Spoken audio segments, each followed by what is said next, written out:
ನಿನ್ನೆಲ್ಲ ಆತ್ಮೀಯ ವಿದ್ಯಾರ್ಥಿಗಳೇ, ಜ್ಞಾನಾಕಾಂಕ್ಷಿಗಳೇ, ಸ್ಪರ್ಧಾಕಾಂಕ್ಷಿಗಳೇ, ನಿಮ್ಮೊಂದಿಗೆ ನಾನು ಹಂಚಿಕೊಳ್ಳುವಂಥ ವಿಷಯ ವಸ್ತು ಜಗತ್ತಿನ ಪ್ರಾಚೀನ ನಾಗರಿಕತೆಗಳು.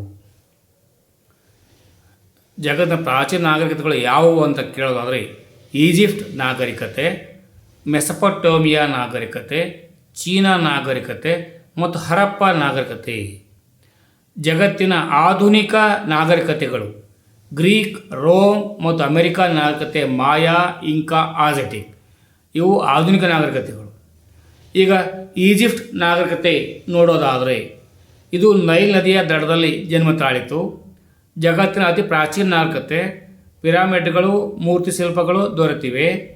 ಈಜಿಪ್ತಿನ ಕೊಡುಗೆಗಳು ಯಾವಂದರೆ ಅತ್ಯುತ್ತಮ ಕೃಷಿಕರಾಗಿದ್ದರು, ನೀರಾವರಿ ವ್ಯವಸ್ಥೆ ತಿಳಿದಿತ್ತು, ದೇವಾಲಯಗಳನ್ನು ಕಟ್ಟಿದರು, ಕ್ಯಾಲೆಂಡರ್ನ ಹುಟ್ಟು ಹಾಕಿದವರು, ಬರವಣಿಗೆ ಕಲೆ ರೂಪಿಸಿದರು, ಸಂಗೀತಗಳ ಭಾಷೆ ಆಗಿತ್ತು, ಹೈರೋಗ್ಲಿಫಿಕ್ಸ್ ರೂಢಿಯಿಂದ ತೆಗೆದುಕೊಂಡು ಬಂದದಕ್ಕೆ ಪವಿತ್ರ ಬರವಣಿಗೆ ಅಂತ ಕರೀತಾರೆ. ನೈಲ್ ನದಿ ಕಣಿವೆ. ನೈಲ್ ನದಿ ಕಣಿವೆ ಕೆರೆಯನ್ನಾಗಿಸುತ್ತಿತ್ತು. ನೀರು ಬತ್ತಿದ ಮೇಲೆ ಫಲವತ್ತಾದ ಜೇಡಿ ಮಣ್ಣು ಸಿಕ್ಕುತ್ತದೆ. ನಗರದ ಜನರಿಗೆ ಆಹಾರ ಒದಗಿಸುತ್ತದೆ. ಸಣ್ಣ ಕಾಲುವೆ ಮತ್ತು ಬಾವಿಗಳ ಮೂಲಕ ನೀರಾವರಿ ವ್ಯವಸ್ಥೆ.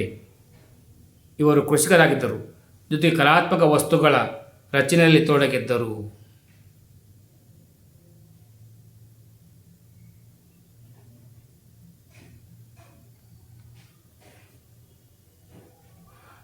ಪ್ರಕೃತಿಯ ವಿಷಯ ವಿವರಿಸಲು ಪುರೋಹಿತ ಸ್ಥಾನ ರೂಪಿಸಿತು.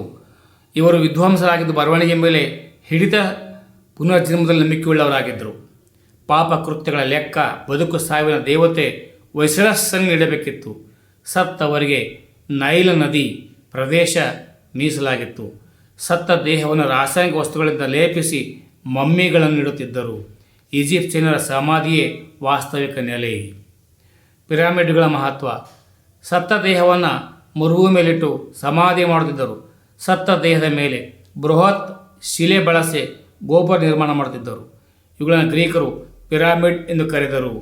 ಈಜಿಪ್ತಿನಲ್ಲಿ ಆಳದ ರಾಜರುಗಳನ್ನು ಫೆರೋ ಎಂದು ಕರೆದಿದ್ದರು. ಫೆರೋ ಎಂದರೆ ದೊಡ್ಡ ಮನೆಯಲ್ಲಿ ವಾಸಿಸುವ ವ್ಯಕ್ತಿ ಎಂದು ಅರ್ಥ.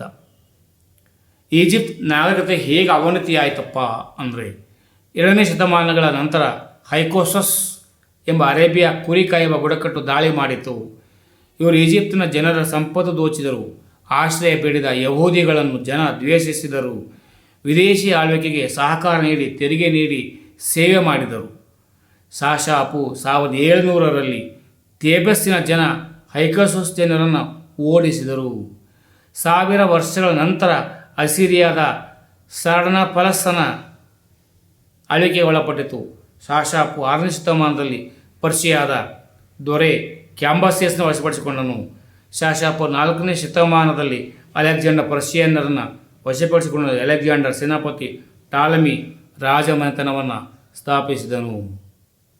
ಶಾಶಾಪು 39ರಲ್ಲಿ ಈಜಿಪ್ಟ್ ರೋಮ್ನ ವಶವಾಯಿತು.